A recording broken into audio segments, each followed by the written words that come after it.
Hello, this is going to be an introductory video for a couple of videos that you are likely to watch after this one.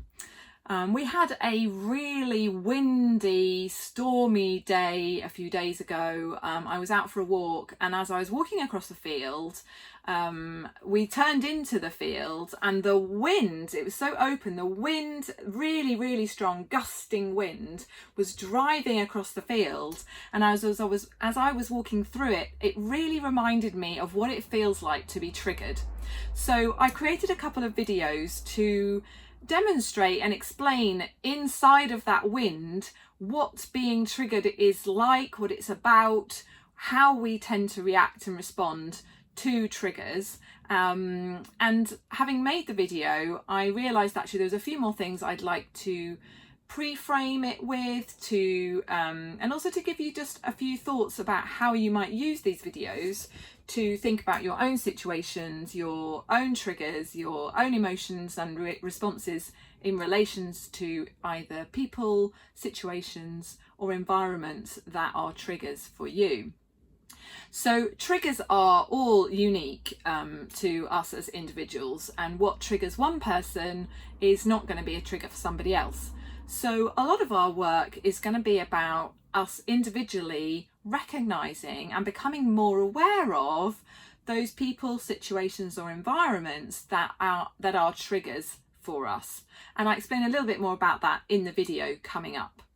What I wanted to say up front about this video is, if you are in a situation that you know to be harmful or dangerous, then you need to trust your automatic responses, reactions, and this video is by no means suggesting that we should or must stay in triggering situations and deal with them. If it's at all harmful or dangerous, then we need to trust those reactions that we have, leave the situation, or do what, get out of it. So this is certainly by no means a video about submitting yourself to triggers or even putting yourself in those situations. Though there are circumstances where that is, by all, is certainly a good thing to do if you're trying to resolve a particular one and trying to work through it and have better responses to it. So always do that with the support of a professional if you're going to do that. So that's a really important thing that I wanted to say up front. One thing that I wanted to also, I guess, talk about is how to use these videos. What have I made them for, and what could you do with them? I think there's two things here. One is for you to have a greater level of awareness for yourself. So it may be to watch these videos, and then over the next few days, the next few weeks, is to notice what situations, people or environments are triggering for you. And it will make more sense when you watch the videos. It's going to be situations, people or environments where you feel overwhelmed, where your automatic responses and reactions start to happen very fast, where they feel perhaps very negative. So they will be, I think, obvious to you when you know a bit more about it. But I think the main thing is, the more aware we can be of what is triggering for us, the more we can work on our responses to it. We can understand better why they are triggers for us. And as I say, what's triggering for one person is not necessarily triggering for somebody else.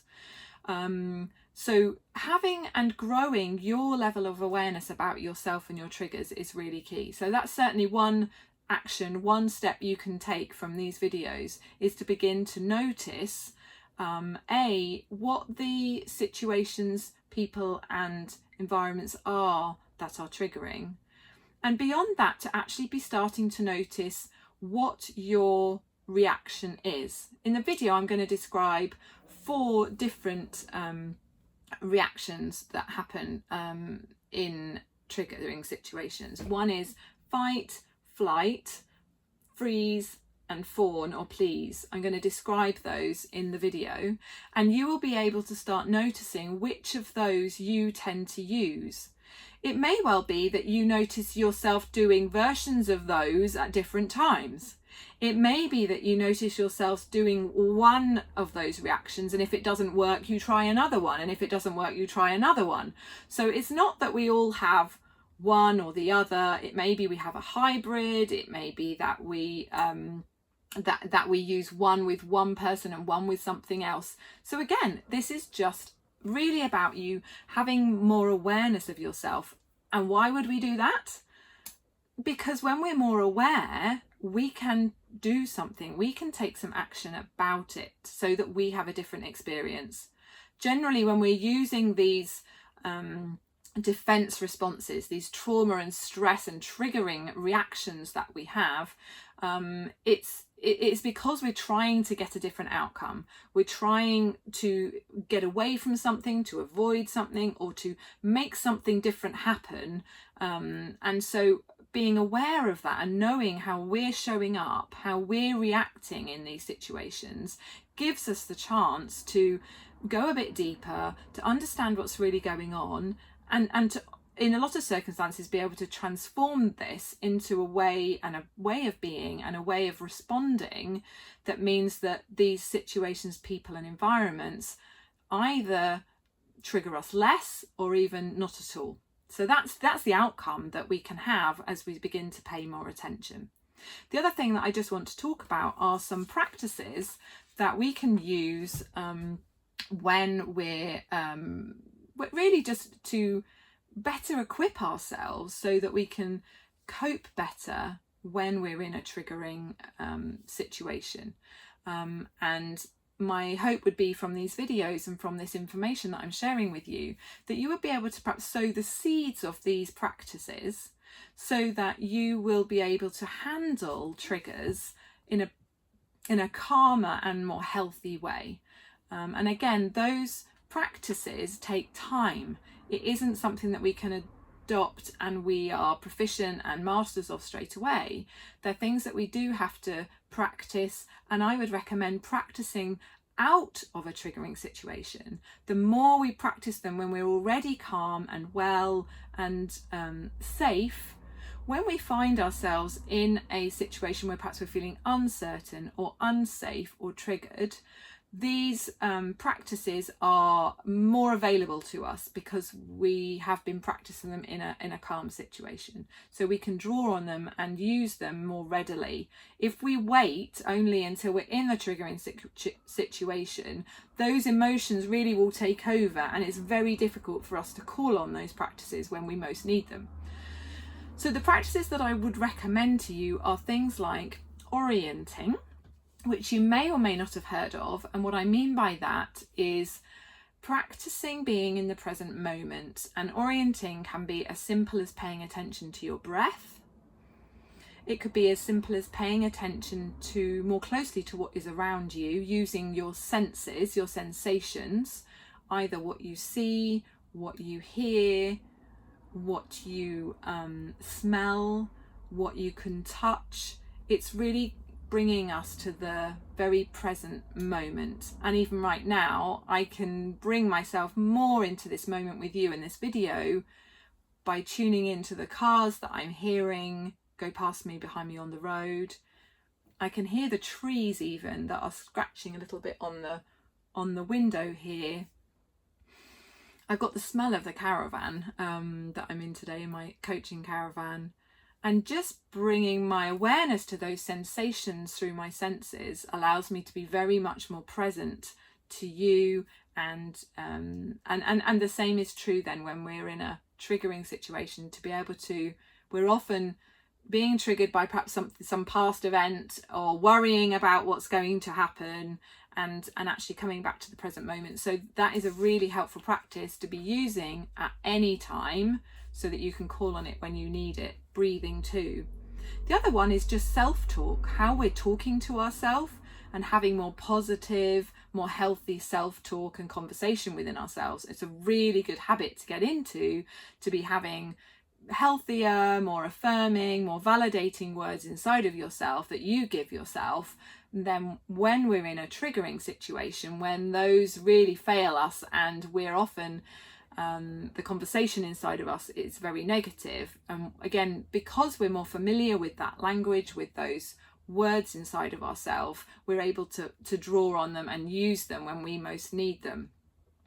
And the other thing would be that when we become more aware of which situations, people or environments are triggering, we can make longer term decisions about whether those are situations, people or environments that we want to spend the amount of time in that we are. So we may actually make choices about whether we are in those environments. It may be in relation to your job, it may be in relation to particular social situations that actually you decide are not going to be things that you put yourself into, or it could be particular people that you've been spending time with perhaps, and you make a decision actually you are not going to spend as much or even any time with those people if they are triggering for you. Often there are ways that we can overcome triggers, in which case they may be things we decide we can continue with, but other times it's totally fine also to decide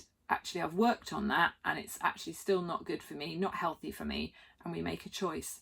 The difference with that is that we're making the choice from a healthy, love-led place rather than from a fear or negative place where we're trying to get away from something that we don't like.